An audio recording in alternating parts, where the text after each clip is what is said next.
Sometimes the best stories in golf aren't found on tour. You'll find them at the back of the range. And here's your host, Ben Adelberg. And welcome to the Back of the Range Golf Podcast. I am your host, Ben Adelberg. This is episode 138. Very exciting week down here in South Florida for me personally. I am finally getting back out on the golf course. It has been far too long. I'm excited to get out there no matter what the swing looks or feels like. Who cares?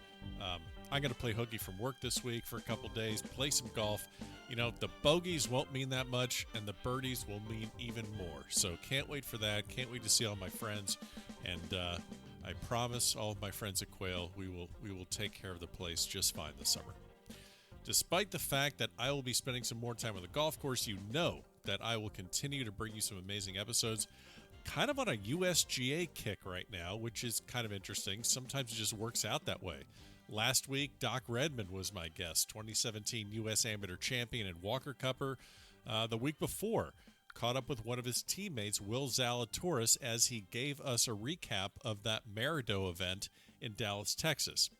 Funny enough, as I was preparing this episode, I reached out to Will because there was a little bit of rumor going around that they were going to try and do another one of those events.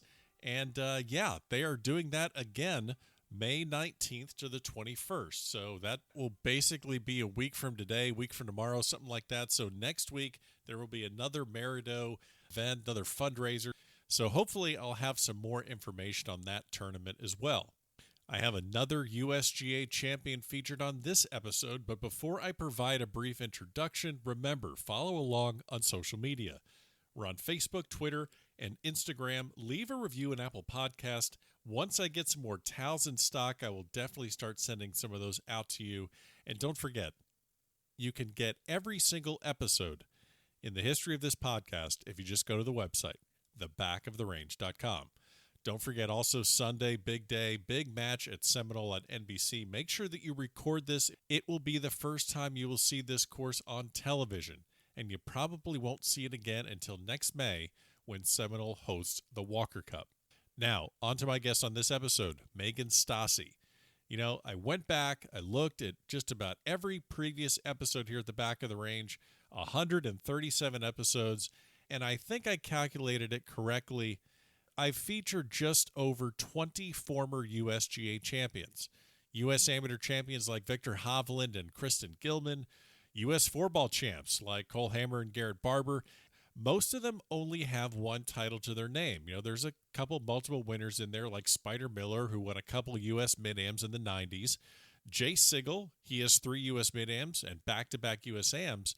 But when you start looking at players who have won 4 titles in the same event, well, that list is pretty small. Of course, Jack Nicklaus won 4 Opens. You got Bobby Jones, Carol Semple Thompson, Nathan Smith. Well, Meghan's on that list too. She has won 4 United States Women's Mid-Amateur Championships. We spoke about her career in the game, how she never turned pro, her coaching career at Ole Miss, and her approach to the game. She's still out there competing. She had a chance to also compete in the Curtis Cup at the old course in St. Andrews. And I don't want to give away too much, but celebrating your birthday in St. Andrews during the Curtis Cup that you're playing in could not possibly get any better. Could it? Spoiler alert, it did. Another very cool thing I learned about Meghan during this episode is that she helps out from time to time at her husband's restaurant, Shuck-n-Dive Cajun Cafe in Fort Lauderdale, Florida. And, once I find out that her husband's a Jayhawk fan, well, I can't help myself. I'm going to plug the hell out of the restaurant. They're doing some amazing things right now for their community during the coronavirus pandemic. So if you are in the area and you want to have a day's worth of calories in just one sitting, I will put the link to the restaurant in the show notes. Go check them out. Go tell them that you heard this episode at the Back of the Range. Let's get started. Meghan, you're at the Back of the Range. How are you? I'm great. Thank you very much for having me. It's an honor. Well, let's not get carried away. But we're kind of, I'm letting listeners know when we're recording these episodes since everything has kind of been flipped and turned upside down with the coronavirus. So today's April 22nd, and I thought it would be interesting to kind of get your perspective as not only as someone that can't get out on the golf course right now, but pretty tightly involved with a small local business that is in the food industry. So what are you doing during this pandemic to try and not only, keep busy and mentally sharp, or obviously just mentally sane, not being able to play golf, but what about your day-to-day job? Well, sane's a good way of putting it. So we're all day to day is just, it's about the same. I can't believe it's been going on for about 5 weeks now. Yeah. Yeah, we do own a local restaurant. We're very fortunate. It's a local spot, and we're still fully staffed, and we're doing a lot of takeout. A lot of businesses are ordering, large orders for their company because they don't want their staff going out during the week either, during the day. So we're doing a lot of local businesses, done some catering for the hospitals, and just trying to stay busy. We've got a lot of projects going on, and it's never thought I would watch paint dry, but I'm doing a lot of painting, and I am literally watching paint dry. So that's pretty accurate for all of us, and then you're actually doing it. So yeah. wow. So the restaurant Shuck-n-Dive down in Fort Lauderdale, Florida, Cajun food. I'm gonna finish up this episode with a question to you because I'll let you think about it now. So I've been really trying to, watch what I eat and not completely fall off the wagon. But if I was to fall off the wagon at your restaurant, just completely, just an avalanche of calories coming my way, I want to know. I want you to think about it. But later on, I want you to tell me what am I going to completely binge on at the restaurant. But before you tell me that, let's start a little bit more at the beginning. You're a native of Voorhees, New Jersey, which I could not help but notice is about 15 minutes away from Pine Valley. So before we talk a little bit about your career and your playing career and your coaching career, tell me about the first time you played at Pine Valley. Oh, the first time, I can't tell you what year it was, but very fortunate to have played several times, and I've always been able to play with Dr. Bonner, and obviously it's a Sunday afternoon and after 12. So we started it in May. My birthday's in May, so we got the first invite years and years ago, and it's just an honor to be there on any day or any time, any round, and with Dr. Bonner, because he's just a special man.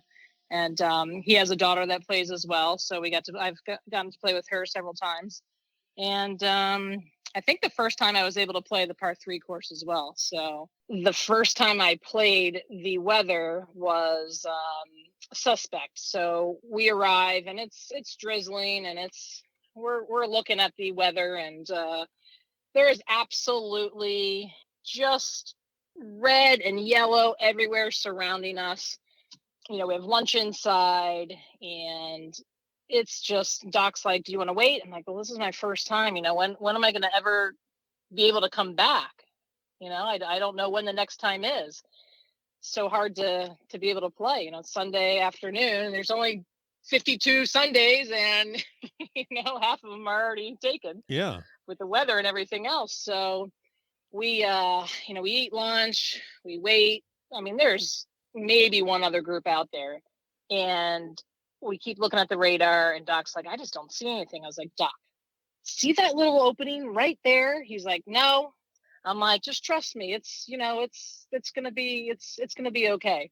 So we play the first 4 holes. It is, it feels like you're playing in Scotland almost, just sideways, and it's cold. It's May, and it's usually warm and still rains a little bit, but it is just storming. And after the 4th hole, we make the 4th hole, and it is absolutely spectacular.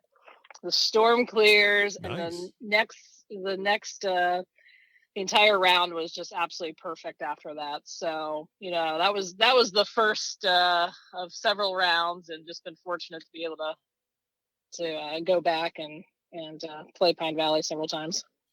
What was your first take on actually? I mean, obviously there's so much history out there, and it's such a special place. But I was lucky enough to get an invite to go enjoy that place and play the par 3 and just kind of get the full experience. But what was kind of your immediate takeaway from people that are listening that have never played Pine Valley, but they've heard the stories or they've seen the pictures? almost, I guess, similar to like an Augusta National, where you don't get it until you actually get on the property. What was kind of your takeaway, or did it all just go by in a just a flash? The first time, it's you try to soak it all in, and it's wow, it's an experience. Caddies are unbelievable. You kind of just hope you can get back to experience it again. And I like I said, I've been fortunate to be able to play. So now I can remember a lot more shots, and I can remember, where try not to go. It is a lot like an Augusta. I have not played Augusta, but it is a lot like an Augusta where until you're on the grounds, I mean, you don't realize that you're in Jersey. You don't realize you're in South Jersey.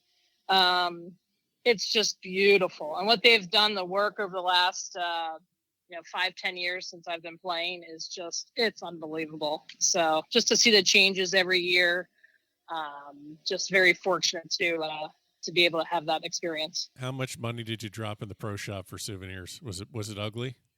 What time? Okay. So have you taken out a small business loan to offset your? Yeah, they they love it.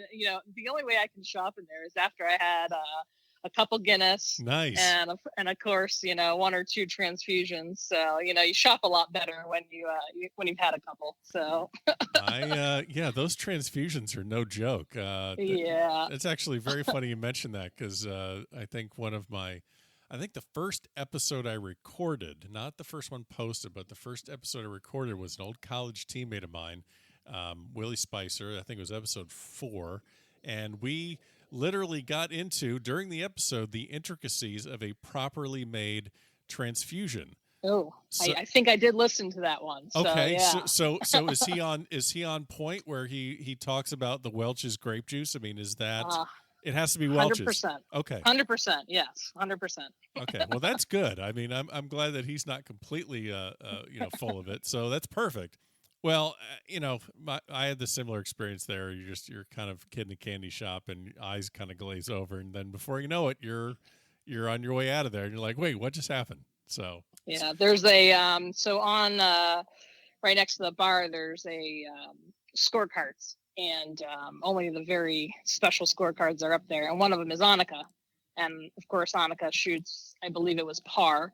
Right. And, there's only 2 par 5s out there. So to shoot 70 at Pine Valley from, I believe it's the white tees, members tees, it's not easy. So every time I go out there, I try and I try and I try. And I've been close.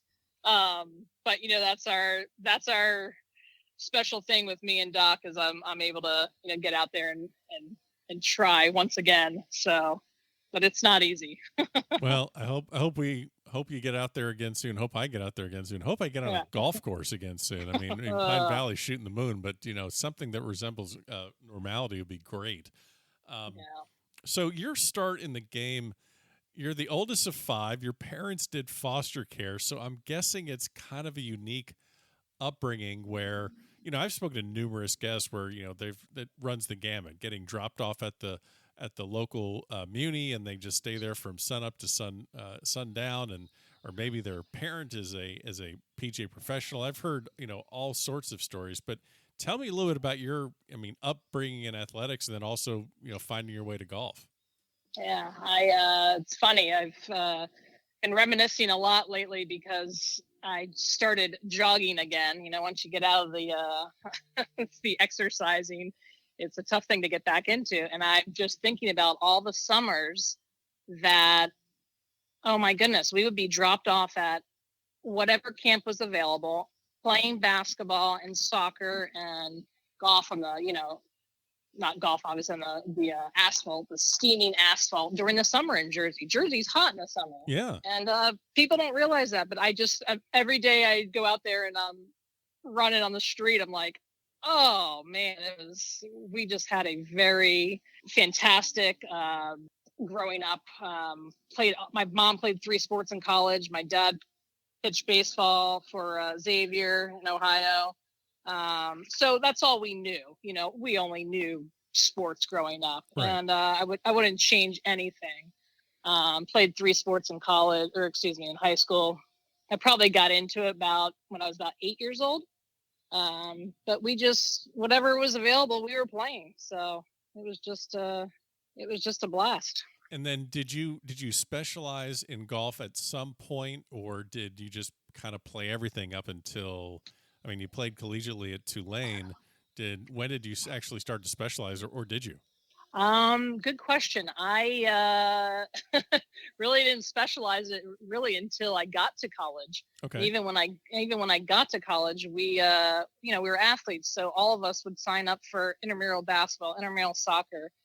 We didn't think anything of it until one day my coach found out that our team won a trip for basketball, I believe, to California. She's like, "Since when have you been playing intramural sports?" I'm like, "Since day one." So the golf team wins a trip to play intramural basketball in California. It's kind of hard to satisfy your collegiate golf duties when you're in California playing basketball. I mean, so I'm sure it was over the summer or something like that. But that nixed that. We still did play a lot of, sports. If it was, frisbee golf, and we just we were very, very active. And I did it honestly up. I played 3 sports in high school, like I said. I didn't know if I was going to play basketball or soccer or golf in college. I had different scholarships in different sports, and I knew I wanted to play golf when I knew I wouldn't wanted to play it for the rest of my life. And that's really what got me.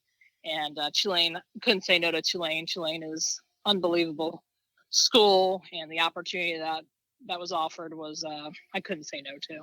Now, New Orleans, obviously, that's you're going to Tulane, being in New Orleans, and then now having a Cajun restaurant. I mean, obviously, there's a theme here. So, but when did I guess just you fell in love with New Orleans in during college? Did you have any?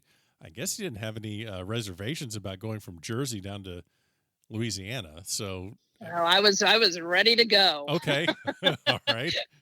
I was ready. I just absolutely loved it there. I still have no idea how I graduated in 4 years. There you go. There you go. Perfect. Okay. And I don't, but and playing a college sport, but we just had a really good coach. We had great,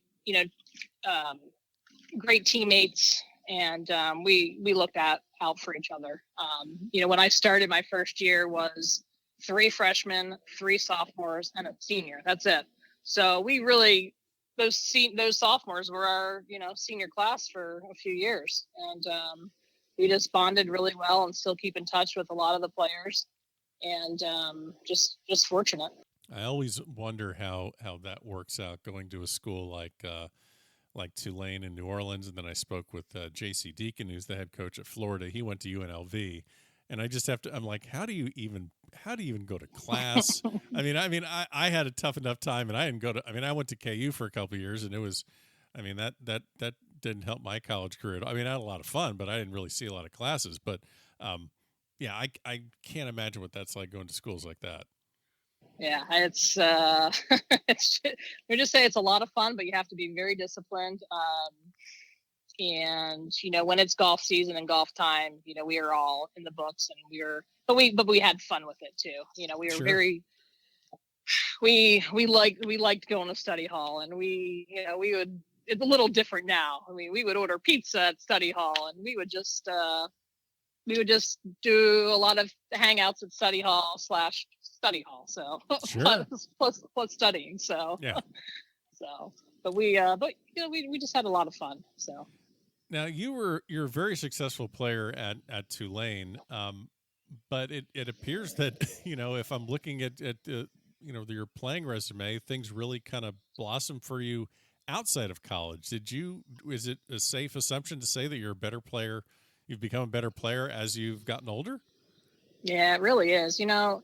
Since I didn't really, I played a lot of golf growing up, but with the other sports, and I didn't learn a lot about golf until really comes back to me in like my junior year of college, when, I hit the ball a long way.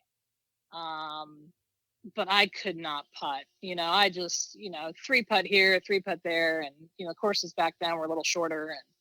I learned my junior year that if I'm going to lay up, I need to lay up not in trouble. Okay. I would lay up with a 5-iron, but 5-iron was, it should have been a 6-iron.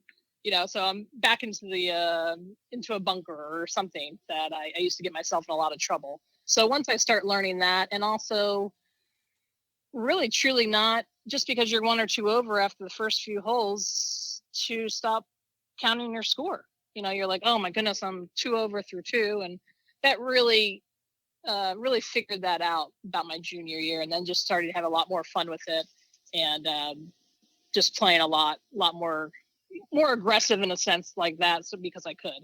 Anyone that looks at your playing resume, 4-time United States Women's Mid-Amateur champion, Florida, in the state of Florida, I don't know anyone that would want to play with you, because it just appears that you've just been the amateur player of the year for the entire decade from 2010 to 2020. So I'm sure you're making tons of friends. But if I'm looking at your resume, I'm guessing, okay, there has to be some sort of a dip into the professional ranks at some point. But that really wasn't your plan. You went to be an assistant coach and then moved on and got your got a gig as the head golf coach at Ole Miss for the ladies team at Ole Miss. So I'm sure you've been asked, I'm sure you've answered it several times, but briefly, what was kind of the gap between, all right, do I turn pro? Do I not? What do I do? How did you make the decision to get into coaching? Yeah, it was, I knew I wanted to, start my master's, and I was very fortunate. Ole Miss, I was their first paid assistant coach.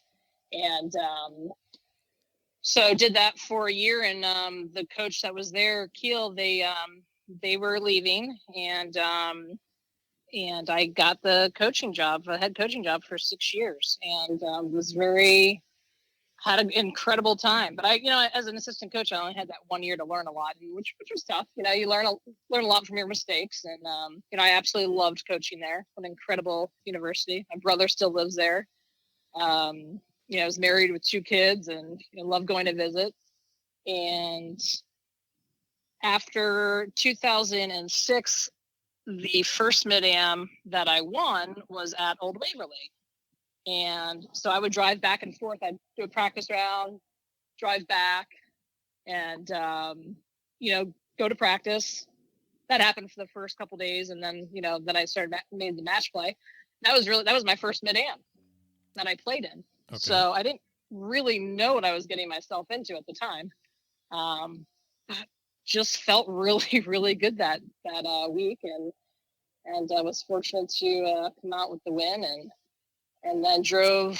It was nasty, awful, cold, rainy weather that final day and throughout the week as well. And I believe it was Auburn. So my assistant drove the team to Auburn, and I met them there. And the next day, and back to normal. Yeah. So a year after, 2007, it was the Mid-Am in Arizona. And I gave myself a chance to go to qualifying school. That particular year, it went back to back. It was 1 week in California, and normally you have a week off, and then they go to Florida for the first round.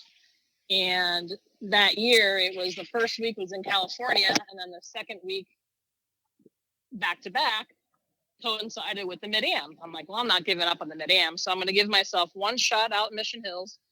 My uncle was a member there and played the golf course several times, and knew what I was getting myself into. But I didn't make the cut, and I was just happy that I tried. I gave myself a chance, but it wasn't a very long chance.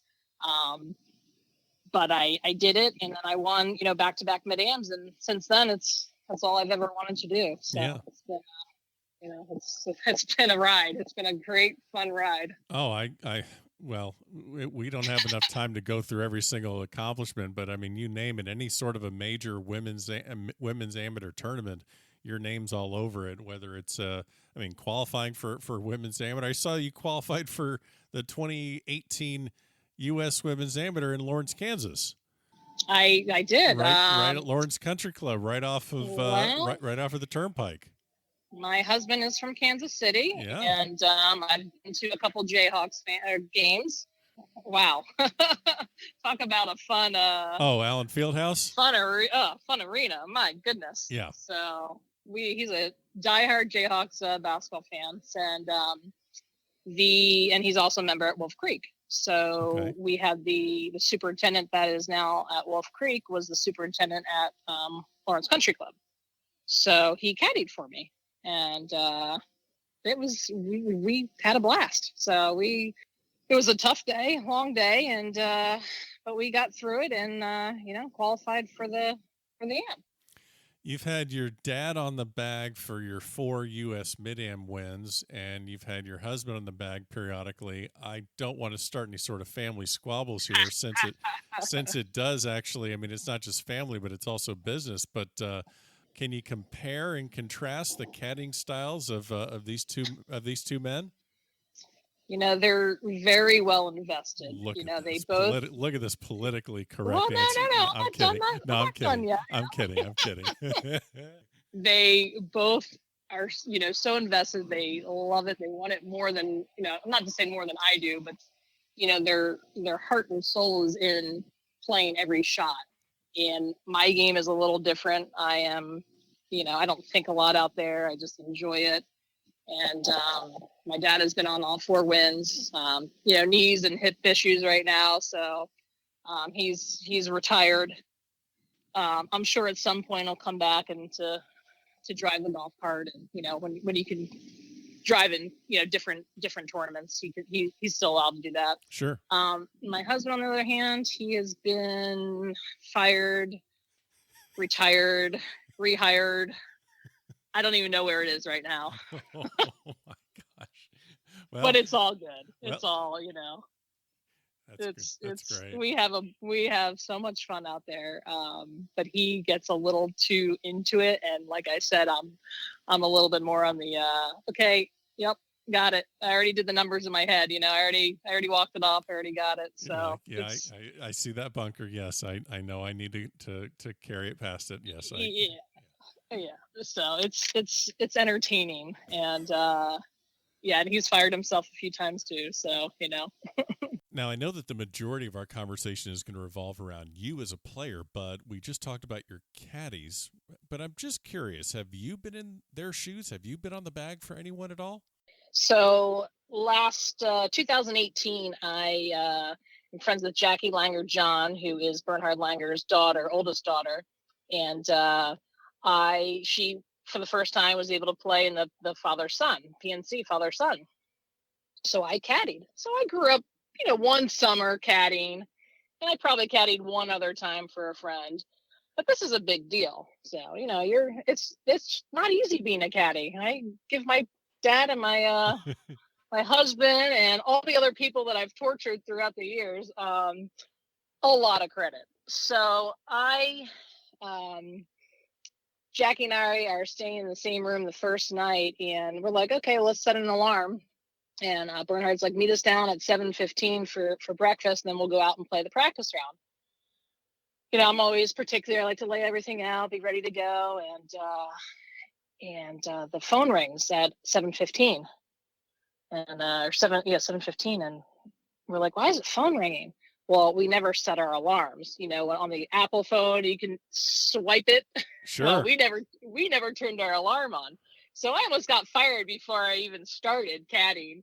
And we run down there, and luckily it was just a practice round. But Bernhard took it very lightly. But that's just very nerve-wracking. That's got to be pretty embarrassing to.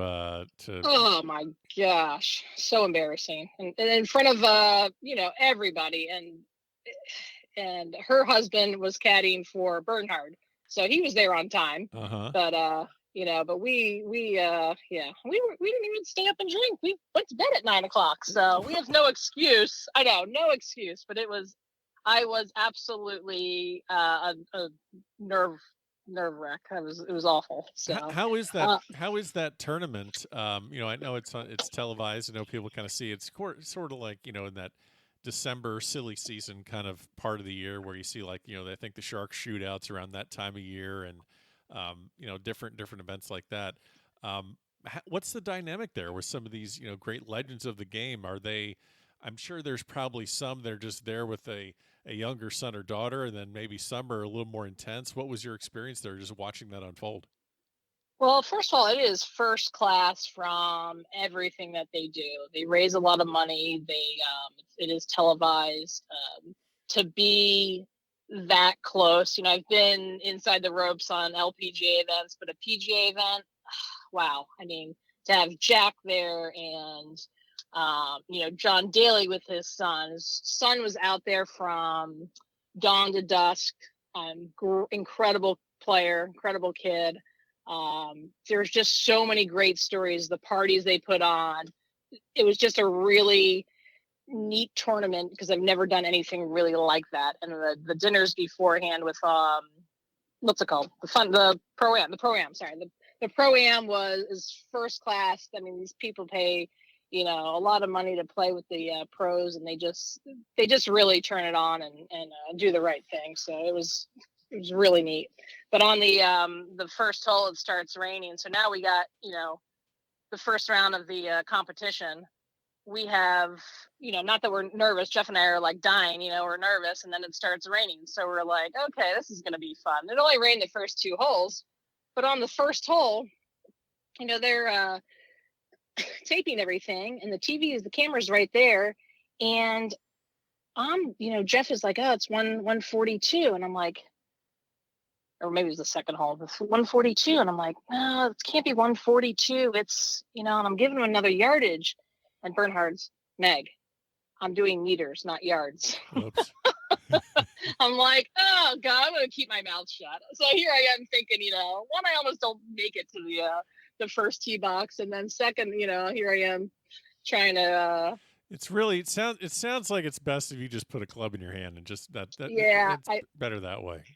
Yeah, like I said, it's I give a lot of credit to everyone I've tortured in the past, and I'm sorry for anything, and I'll try to be a better player next time. Jeez, this full confessional right here. Just what else do you want to get off your chest? Everything okay? Yeah, everything's great. Oh, okay, all right. Wow. All right. Well, let's get back on topic of you actually having a club in your hand. I think that's the safest place for you on a golf course. Let's talk a little bit about preparation, especially preparation for a mid-amateur.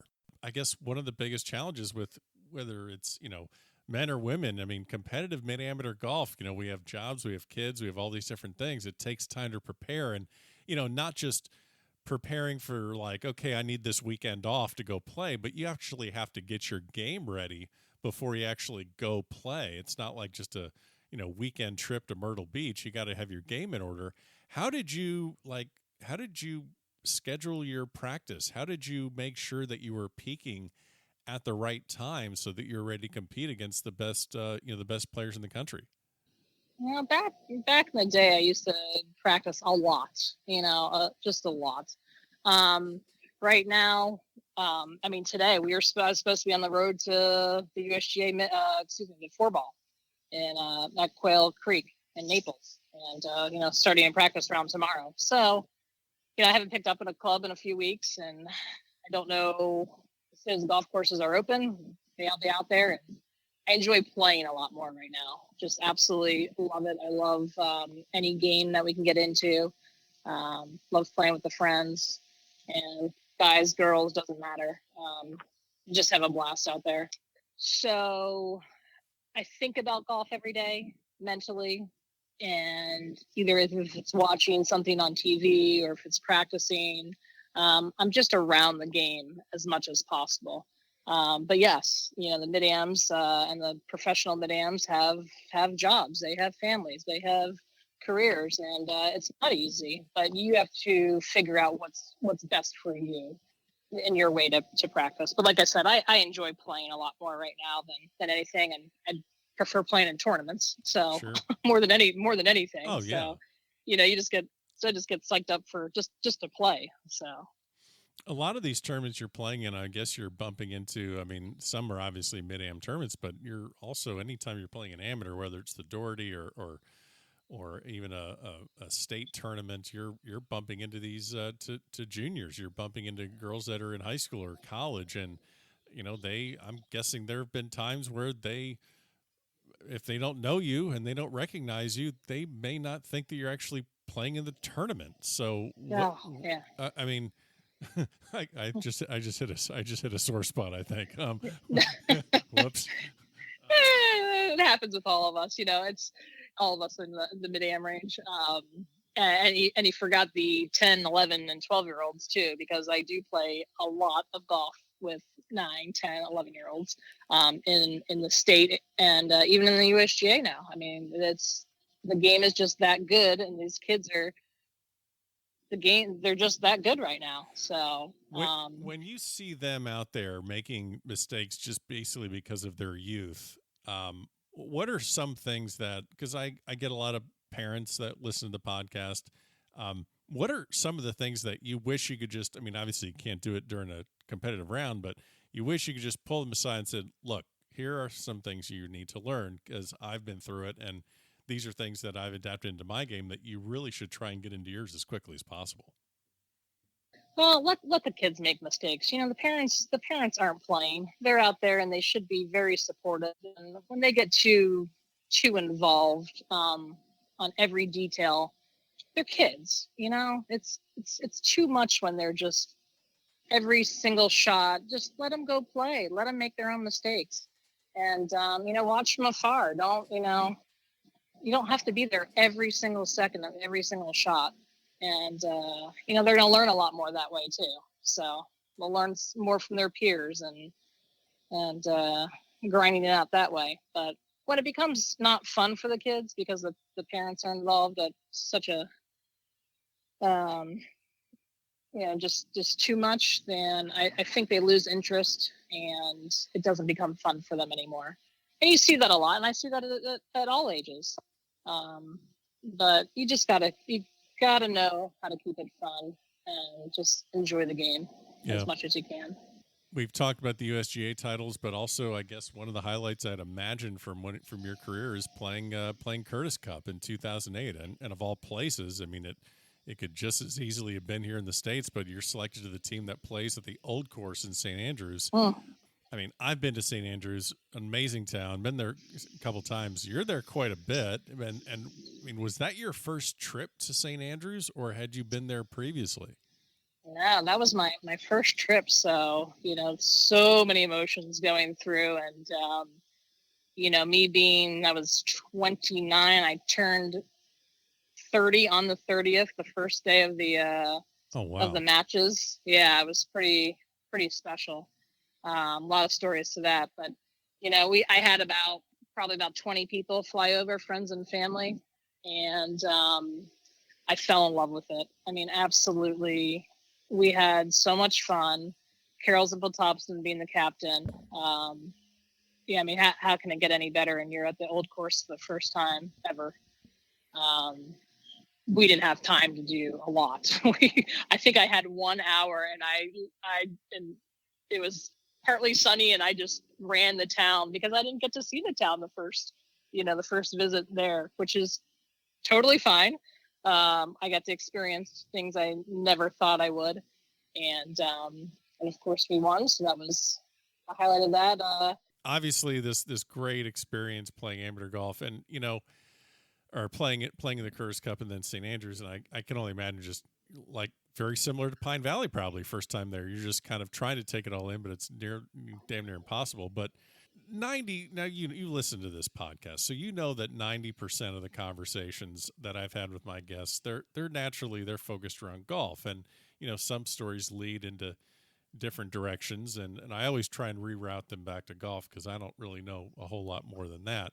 But, but, let's talk about talk about your currently on hiatus caddy, your husband. So, let's chat about this. So you're, on social media, gender reveals are like this big thing, the uniqueness of the proposal, the surprise factor, all that stuff. And, we've seen the Jumbotron marriage proposals at football games, and those are little sketchy, but, and then, we've seen the ones at comedy clubs or even PGA Tour events.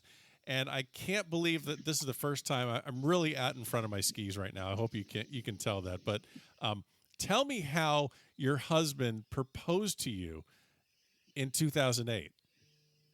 Well, let me tell you one story first. So I had my birthday. He decided to get T-shirts made that spell out "Happy 30th Birthday, Megan," and all my friends and family each had a letter, and they spelled it out, and they were on the bridge. Happy birthday! It was unbelievable. And then they went into our team room. They got permission to come into our team room, and like I said, every single person had one letter. Oh my gosh. It was unbelievable on that Friday. So to beat that, I'm like, oh my goodness, this is never thought for a million years that I would get proposed to on the Schuylkill Bridge on Sunday after we win. So, of course, I said yes. He said if I didn't say yes, he was going to push me into the burn.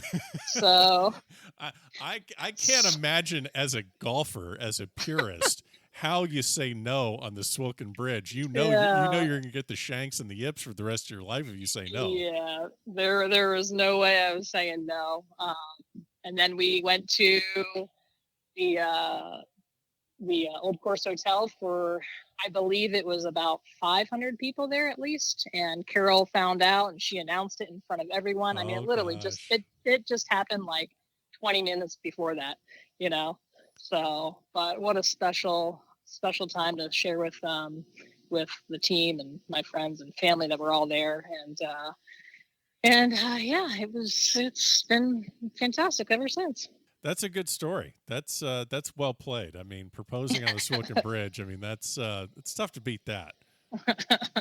You've played obviously all over the country, but you've also played all over the world. I mean, not just in Scotland, but you just recently were at Royal County Down for the British Am. You've played the St. Rule Trophy. This is probably the only thing we have in common. We have both played a competitive round of golf on the new course in St. Andrews. I've played the Eden Trophy a few times, so that is where our similarities. That's pretty much that's as far as it goes right there. But that's all I got. We got that. That's good. That's about it.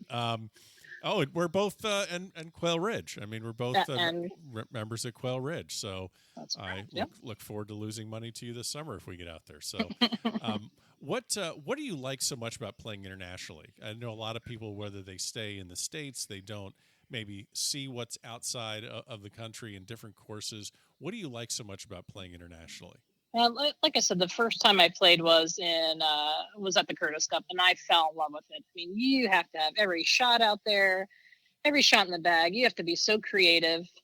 And I've been fortunate to play in the European International Championship as well, several times. So I've played, not competitively, but I think I counted the other day, I've played in about 20 different countries. Wow.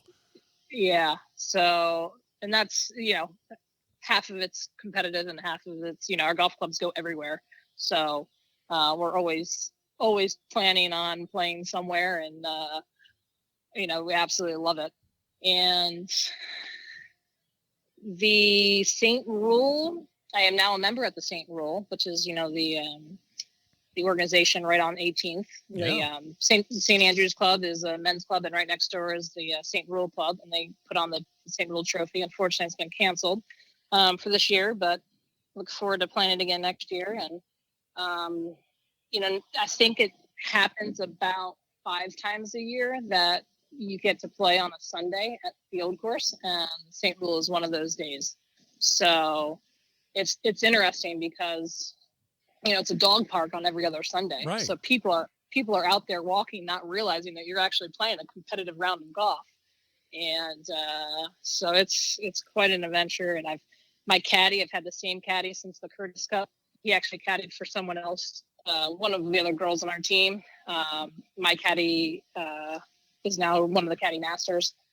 Caddied for me, but Alex has caddied for me for the last 4 or 5 years, and man, do we have a good time. Yeah, I remember being there in St. Andrews one of the years, and yeah, I couldn't get over the fact that, okay, this is probably the most famous golf course in the world. I guess for the everyday golfer, I know due to TV, you can look at Augusta National and Pebble Beach, but when you really think of what is so accessible to everyone all over the world, it's the Old Course. and then literally a switch gets flipped on Sundays, and you're just like you said, it's literally just a park. It's unbelievable. So it's you got to find another golf course, and you know what? There's a lot of golf courses in the area. So there are plenty. You got take your pick. So yeah, but I absolutely love playing the British Am.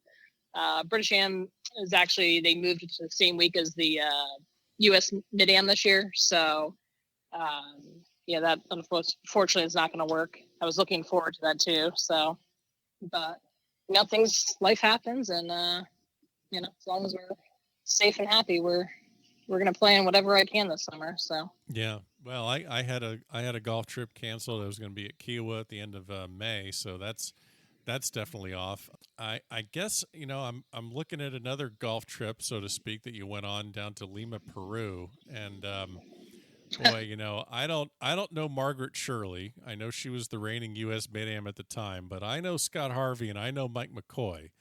And the four of you knuckleheads went down to Peru together to play in the Southern Amateur or South American Amateur Championship. Now, I know that Harvey won, and that's great. And I'm sure there was a lot of fun on the golf course. But knowing a little bit about you and more about Harvey and McCoy, I mean, I've heard the stories. Can you share one story about off the golf course, how much fun it was? I mean, my stomach still hurts. I mean, just anytime, we still have, from 5.5 years ago, we still are on a group text message. And if you went back through those stories, you know, I'd have to bleep out a lot, is what you're saying. Oh my goodness. I just sit back and I can't even get a word in with those guys. I mean, the funniest part, I don't even think Scott had a passport before going to Lima, Peru. And so I don't think he had, but we sat up front. We were very, very lucky to sit up front. And I don't think he ate like 3 Sundays.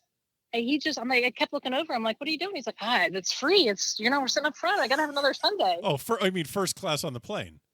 Yeah. Okay. So I mean, it was just absolutely hysterical. So, I mean, that's just the start of it. And it just never stopped. I mean, just one thing after another. I believe it was a 17th hole, had a difficult time hitting that fairway. And he had a few stroke lead going into the last few holes. And we go back out after we're watching. So we catch up to him. He doesn't even know we're out there. And he starts screaming, 4! And we are underneath this tree. Well, it wails Don, who was with us from the USGA, in the back so hard it bounced out. You know, he was lucky. He got like a little relief, but it hit Don so hard he had a welt on his back. And we didn't tell Scott because Scott didn't even know we were out there. So we just walked up, and you know, he ended up winning the tournament. And we told him after. He's like, no way. He's like, I hit the fairway. He's like, no, you didn't. So this is Don Donovan, the head of security for the USGA, and yeah. Oh, that's great. I mean, it was just in one story after another. I mean, you got McCoy, who, God, him and his cigars. I was just going to ask you, how many cigars do you think he went through that time? I think he paid the driver a few bucks to go get him, make sure he had the stash never was below 3. You know, and he was always on his phone. So that's when we nicknamed him Mike the Mayor. Uh-huh. So, I mean, I wish I was that important. I don't know. Yeah, he's definitely a character. I met him at the Walker Cup last year, and yeah, he told me the whole team called him Uncle Mike because he was the oldest guy on the team in 2015. Yeah. It's a shame that the tournament. I mean, we don't go down there anymore. But you know, I went one more time in Argentina with Stu and Julia, and we just another great trip. Just what an experience to see golf at that level too. I mean, we were the only mid-ams there. I think there was maybe 1 or 2 other players because it was all juniors, because the tournament happens in January, so a lot of the kids are in school. Yeah. But it was every time was a lot of fun. It's hard to get Hagestad to come out of his shell and talk a little bit, isn't it? Yeah, right. Oh. He is a very popular target on this podcast. It seems like there's always a good Hagestad story floating around. So love those guys, and don't get to see them as much because they have a lot of tournaments throughout the year, and a lot of them overlap with ours. So we don't really get to see them that much, but we stay in touch. We talked a lot about them having a lot of tournaments, and there seems like there's no shortage of men's mid-amateurs, and not just great players, but also, like you said, the tournaments. It seems like the women's mid-am is like I guess it's the demographic in amateur golf that may be the least represented, and as far as number of tournaments and maybe as quantity of players. Is there any reasoning you can see behind it that can actually be fixed, or is it that's just the way it is? I mean, do you have any real thoughts on it? Yeah, the men do have a lot. I mean, they can make it a full-time job, and some of them do with some of their other jobs. They're able to play in a lot of tournaments. I think with the women, back to what I was saying earlier about the juniors just being pushed through so much, after college, they're tired. They don't want to pick up a golf club again. That's one scenario. Another is, they have families and jobs. Sure. It's just very difficult. We have very limited amount of tournaments. This summer actually was supposed to be a handful of tournaments that new golf tournaments for mid-ams. A couple of them, the ages went down. So from 25, I believe, so some of them are going down to 22. A couple invitationals, and the FSGA added a couple tournaments where you could just, I think it was 2 days over the weekend to accrue Wagger points. So there's not much. If you go through these juniors and men's tournaments, you can see what they're playing in. And us women mid-ams, we don't have those tournaments. We can't play in a college event. We can't play in a junior event. So for us to get points to be nationally recognized is very, very difficult. So, Lauren Greenleaf should be proud of what she accomplished this past year. She took a lot of time off from work, and she played really, really well. And she made the practice squad for the Curtis Cup, and just wish her the best in this next year, because I'm not sure what's gonna happen. It's going to be really challenging with a lot of these teams that require points and qualifications, and then also tournaments that have qualifiers. I mean, the US Am and US Women's Am coming up this summer. I hope they're coming up. You really just don't know, because it's such a massive undertaking to have qualifiers all over the country. Yeah, I threw my calendar out this year because I pencil in every single tournament, very old school, traditional, that get the a old lot day, of the tournaments day planner out. Oh yeah. Nice. I mean, it is like we start, the year before, because a lot of the tournaments overlap. So now you have to pick and choose which ones you're playing in. And, I'm at the age where I want to play where I want to play, and I want to play some, fun, great golf courses. Right. And I want to, if I'm going to go, I want to travel. And, so that's what I just threw out the calendar. I'm like, we're going to have to start over and figure out if we're playing and where we're playing. And it may happen, it may not. So we're all in it together, and we're all going to have to figure it out together. And, I look forward to the next championship, whenever that is. Looking at your resume of what you've accomplished on the golf course, I mean, I can't imagine that is there anything that's missing that you're targeting? I mean, is there anything that you really kind of want to do or put that extra feather in your cap before, before you really stop playing competitively? I know it's a long way off, but is there anything missing I'm looking down the list and it just doesn't seem like there's much missing. Sorry to embarrass you, but in front of the 12 listeners, but there's a lot there. What are we missing?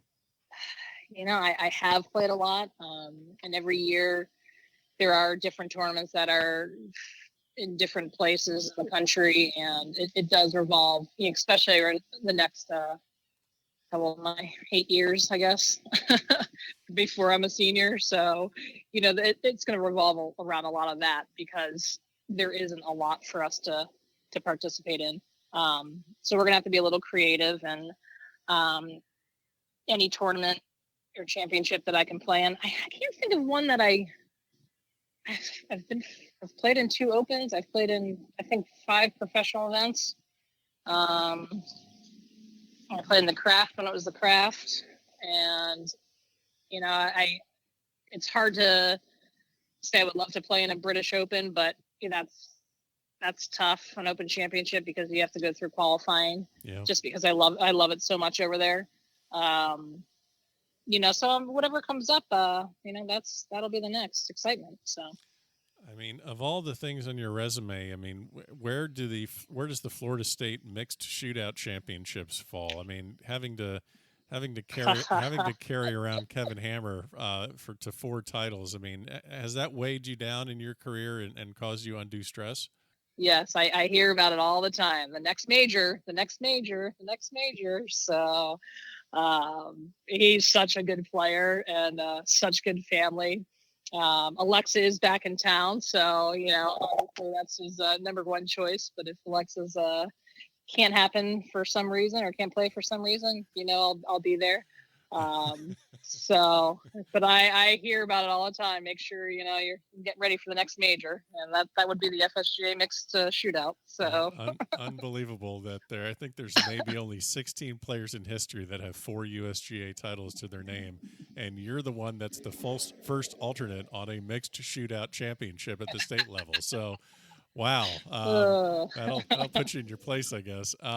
As I mentioned, all right, so we're going to wrap this up, and we're going to kind of pivot back to one of the first questions I asked you. As I said, I've been stringent, trying not to fall off the wagon, eating right, not getting into the booze too much, and trying to be healthy during this quarantine, during this pandemic. But if I am really just going to, completely fall off the wagon and hurl myself into an avalanche of calories at shuck-n-dive, I mean, don't waste my time with some chicken sandwich. That's what I'm trying to say. What is really give me the best thing I can get on the menu?